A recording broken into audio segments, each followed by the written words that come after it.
থানায় ট্রান্সফার হয়ে যেতে হবে।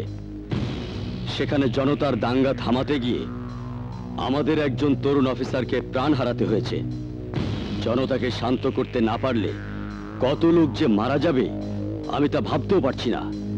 তাই এই মুহূর্তে সেখানে তোমার মতো একজন সৎ সাহসী অফিসারের প্রয়োজন। স্যার। হ্যাঁ বিপ্লব, আমি সিদ্ধান্ত নিয়েছি তোমাকে রসুলপুর যেতে হবে। স্যার, রসুলপুর মাটির সাথে আমার আত্মার সম্পর্ক, যেখানে আমার অস্তিত্ব বেশি আছে সেখানে তো আমার এমনিতে যেতে হবে, কিন্তু আজ আমি দায়িত্ব নিয়ে রসুলপুর যেতে পারছি, এটা তো আমার সৌভাগ্য। আপনি আমাকে দোয়া করবেন স্যার, আমি যেন আমার দায়িত্ব সঠিকভাবে পালন করতে পারি। Okay, best of luck. Biplab, inspector Sohel ও তার স্ত্রী রিয়ার খুনের তদন্ত করে যত দ্রুত সম্ভব খুনিকে খুঁজে বের করতে হবে। Yes sir.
আমাকে ছেড়ে দাও, আমি ওকে খুন করবো। শাবাশ, শাবাশ অফিসার। এই দুনিয়া আমারে বাঁচাবার চায় এমন লোক খুব একটা বেশি নাই। তুমি আমার জান বাঁচাইছো, আমি তোমার খুশি করে দেব, আমি তোমার প্রমোশনের ব্যবস্থা করে দেব। আবুল হোসেন, ওরা জিগাও তো আর বাবার নামটা কি? আন্দাজ আলী চৌধুরীকে মারতে চেয়েছিলেন কেন? মারবো না কেন? মানুষ খেকো বাক্যে মানুষ কেন মানে জানেন না? আন্দাজ আলী চৌধুরী মানুষ খেকো? আমার মেয়ে চাকরি করতে হাসপাতালে, ওকে তুলে নিয়ে নষ্ট করতে চেয়েছিল আন্দাজ।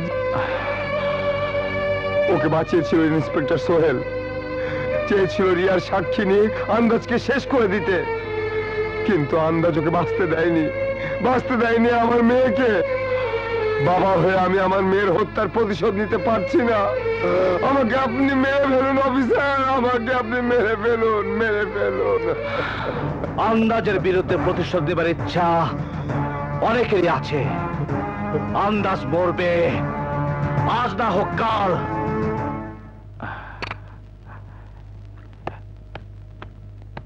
কে?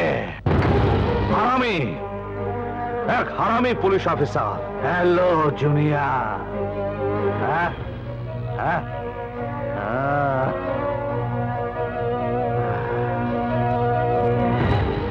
জন্মই যখন নিছিলা তখন মায়ের চেহারা নিয়ে জন্ম নিতা, আমার চেহারা নিয়ে জন্ম নিলা কে? মায়ের চেহারা নিয়ে জন্ম নিলে এ এলাকার মানুষ আমাকে দেখেই মায়ের কথা মনে করত, তার কলঙ্কের কথা মনে করত। তাই মহান আল্লাহ আমাকে তার চেহারা দেননি, দিয়েছে তোমার মতো চেহারা, যাতে মানুষ আমাকে দেখেই তোমার কথা মনে করে, তোমার পাপের কথা মনে করে। চেহারা আমার মতো হইল, কত তো দেখি ঠিক মায়ের মতোই ক যত খুশি মায়ের মতো কথা ক। আজ তরে কিছুই কমু না, আজ তরে আমি কিছুই কমু না। ভুল ধারণা তোমার।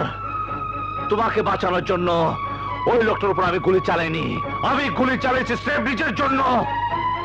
যাকে আমি নিজের হাতে মারতে চাই তাকে অন্যের হাতে মরতে দিতে পারি না। এইটা তোর কথার কথা, তুই নিজের বুকে হাত রেখে কত আমার তুই মারতে পারবি? পারবি নিজের বাপরে হত্যা করতে? যে সন্তান নিজের মাকে মেরে পৃথিবীতে জন্ম নিয়েছে, যে সন্তান যাকে বাপ বলে কোনোদিন ডাকেনি, তাকে মারতে হাত কাঁপবে কেন?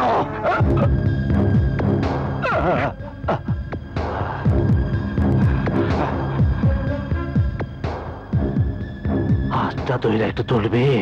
আজ না, তোমাকে আমি সেদিনই তুলবো যেদিন আমার হাতের পাশাপাশি আরো 3টা লোকের হাত থাকবে তোমাকে কবরস্থান পর্যন্ত নিয়ে যেতে।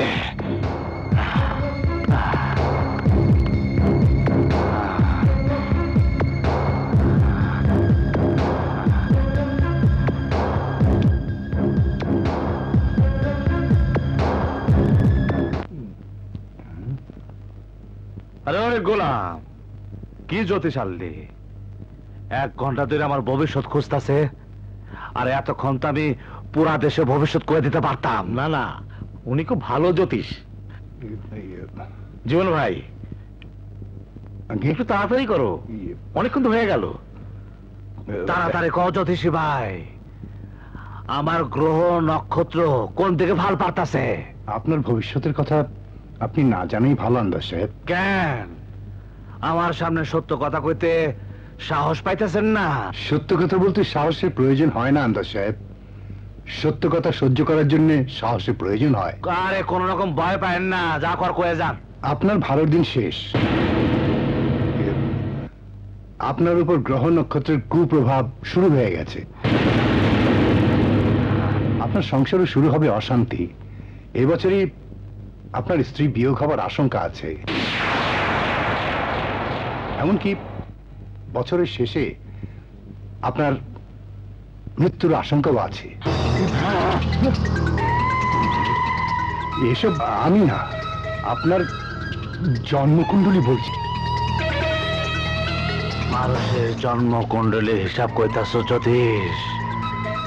কখনো নিজেরটা দেখছো? আগে হ্যাঁ। কি দেখছো তোমার জন্মকুণ্ডলীতে? তুমি কয়দিন বাঁচবা? ভগবানের কৃপায় 100 বর্ষ আয়ু আছে আমার। তোমার গণনা ভুল জ্যোতিষ।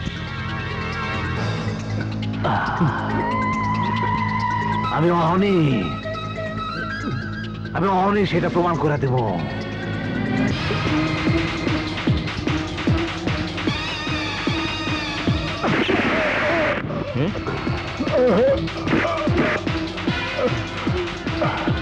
কি করলেন? হ্যাঁ, নিরীহ মানুষটাকে খুন করে ফেললেন? আমার সামনে দাঁড়ায় কইব আমি শেষ হয়ে যাব, আমি সহ্য করব? তাই দেশি শালারে বসা বস প্রমাণ করছি ওর গণনা ভুল, মিথ্যা, আর আমার গণনা সত্য। বলা বাবজান, যা লাশটা নিয়ে যা, ডাক্তারদের কইবি একটা ডেথ সার্টিফিকেট দিয়া দিতে। তারপর শ্মশান ঘাটে নিয়ে লাশটা পুড়ে ফেলা। কার খবর?